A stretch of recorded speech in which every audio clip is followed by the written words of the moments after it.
like hippos, elephants and rhinos, were once much more widespread throughout the world. And perhaps we're standing in a moment looking at the remnants of the last true mega-herbivores on their way to extinction. Forcing them over the edge, however, is not our right.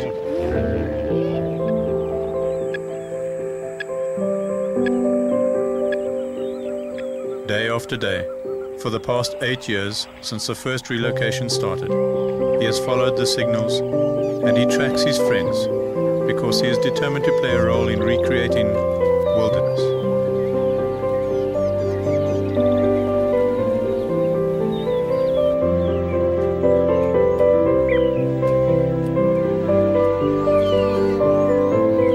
For centuries, African cultures have had more laws and rules governing just how to behave towards the earth than they did about people, securing the lives of these often weird animals and living with wildlife, not against it.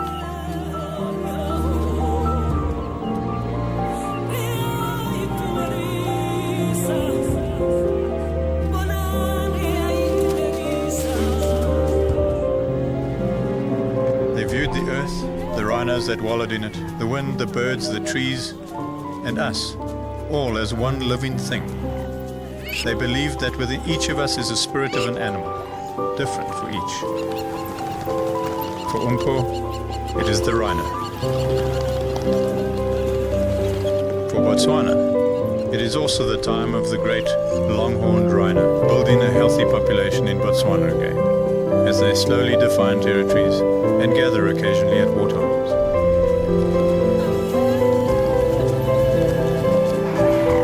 As they test their skills as potential territorial males, they are displaying a comfort with being safe, and a part of that old relationship that the African people so relished. And it is clear why, if this rebuilding of a complex wilderness is going to work at all, it'll work here.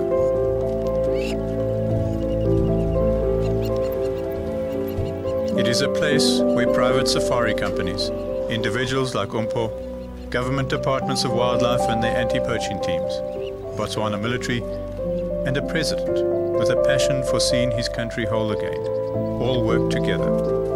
And of course, in their own way, the rhinos themselves are fixing this.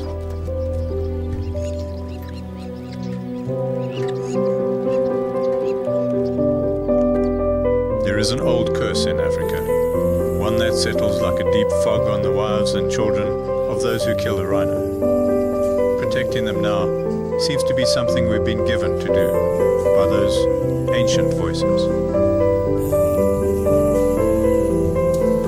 Run, rhino, run.